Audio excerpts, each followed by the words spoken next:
calcio è la mia vita. Senza calcio non riesco a stare. Non è un semplice sport come può essere per altri ragazzi. Per me è divertimento, è passione, è anche una valvola di sfogo, vanno via i pensieri, quindi per me è tutto, il calcio è tutto.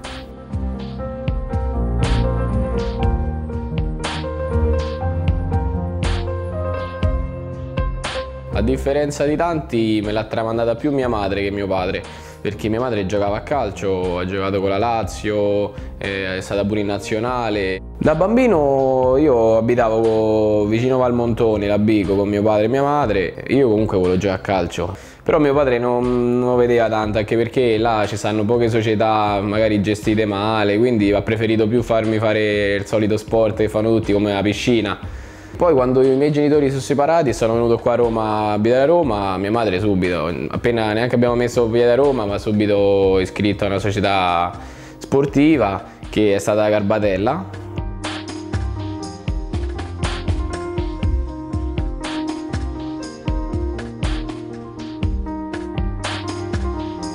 Ho fatto le prime amicizie, i primi campionatini, i tornei.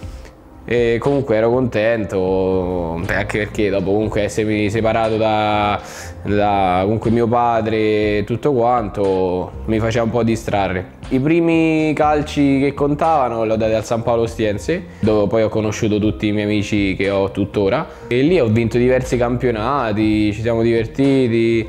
Lorenzo l'ho conosciuto da bambini, ma proprio piccoli, frequentavamo l'oratorio insieme e giocavamo sin da piccolini quando non facevamo ancora sport, giocavamo a pallone tra di noi, la passione è la stessa e quindi questo ci porta ad essere legati, però penso che anche se non avessimo condiviso la stessa passione saremmo stati comunque amici. Il calcio me li ha fatti conoscere e ci ha legato così fortemente.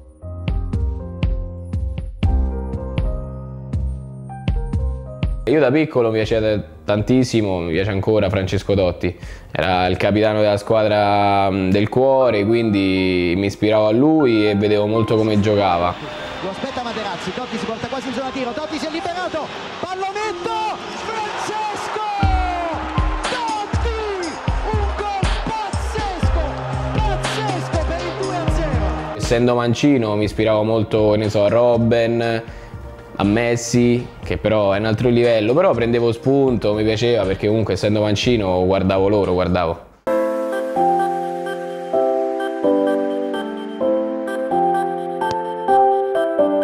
San Paolo sono migliorato notevolmente, avevo buone doti tecniche, potevo cercare di fare qualcosa di carino. Da lì mi sono impegnato, ho cominciato a giocare bene e tutto quanto e ho fatto, diciamo, un piccolo salto di qualità, perché sono passato poi da San Paolo, sono passato ad Oltre Teste, che mi ha voluto. Ho fatto metà anno con loro e sono stato bene, sono cresciuto, ho giocato poco però.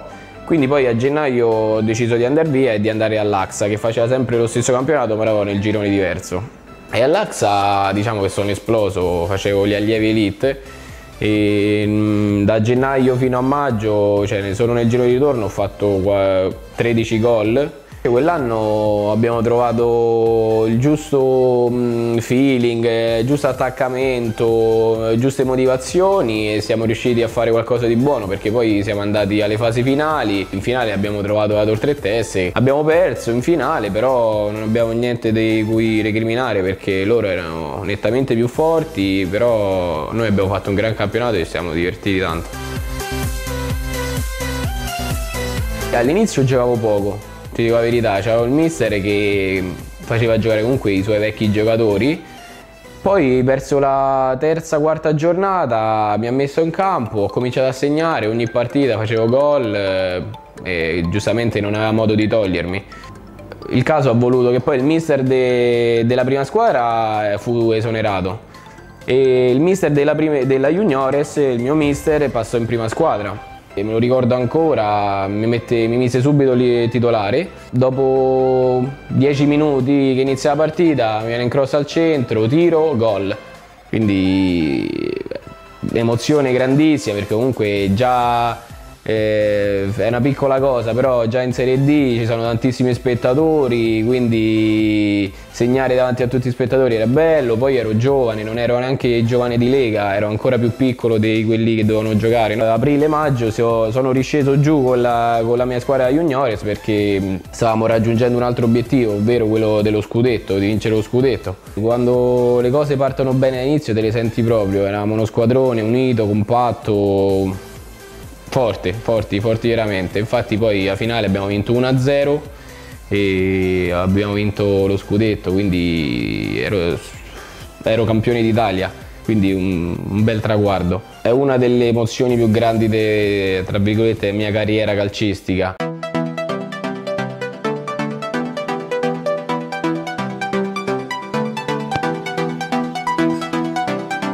Dopo che ho fatto questi anni a Fidene ci sono stati un po' di problemi. Sono diciamo 1 anno e mezzo, 2 che sto giocando poco. Quando giochi poco per un calciatore è sempre così, sei giù di morale e tutto quanto. Poi soprattutto quando magari in alcuni ambiti non c'entra niente il fatto di allenarti bene e il fatto di essere un buon giocatore, delle tue doti. Quando ci sono altre cose che poi chi sta dentro le sa e quindi ti dà ancora più fastidio, perché col tutto che ti alleni bene, giochi bene, poi vieni messo fuori e quindi dispiace un po'.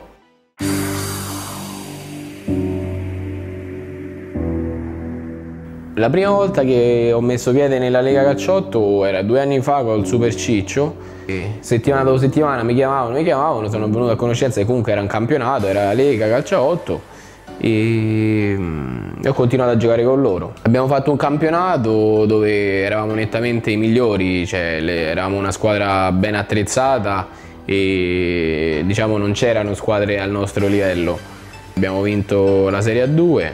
Abbiamo subito preparato l'anno successivo, abbiamo subito preso i giocatori giusti, abbiamo formato subito una buona squadra e ci siamo tolti anche, come hai detto te, delle belle soddisfazioni. Una su tutte è stata la Coppa Italia, che è venuta subito, il primo trofeo contro il Super Ciccio poi, e contro il Checco Scapicollo, poi che comunque è la squadra diciamo che ha più titoli e più conoscenza in questa Serie A.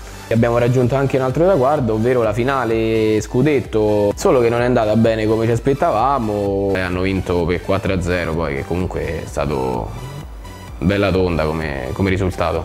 È stata una decisione personale del presidente che non ne aveva parlato con nessuno. Siamo rimasti tutti un po' sorpresi perché poi avevamo, se non sbaglio, la finale di Supercoppa e invece poi questa notizia ci ha un po' spiazzato.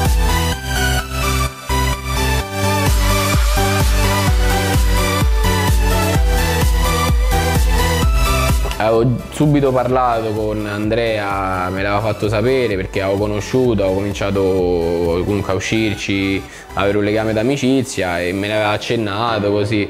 Appena saputo della notizia Andrea mi ha subito chiamato e io ho accettato subito. Poi il tempo neanche di 24 ore sono arrivate tutte chiamate, però avevo già scelto. Con la Venere Bikini mi sono trovato subito bene perché comunque sono tutti ragazzi tranquilli, socievoli, quindi diciamo che le prime partite, ancora prima del campionato, abbiamo fatto delle partite amichevoli, dei tornei così e c'è stato subito risate, scherzi, il giusto atteggiamento in campo, mi è subito impressionato, ti dico la verità, non pensavo di fare questo tipo di campionato. Con la Venere facciamo un gioco veramente bello a vedere e a giocarlo sul campo.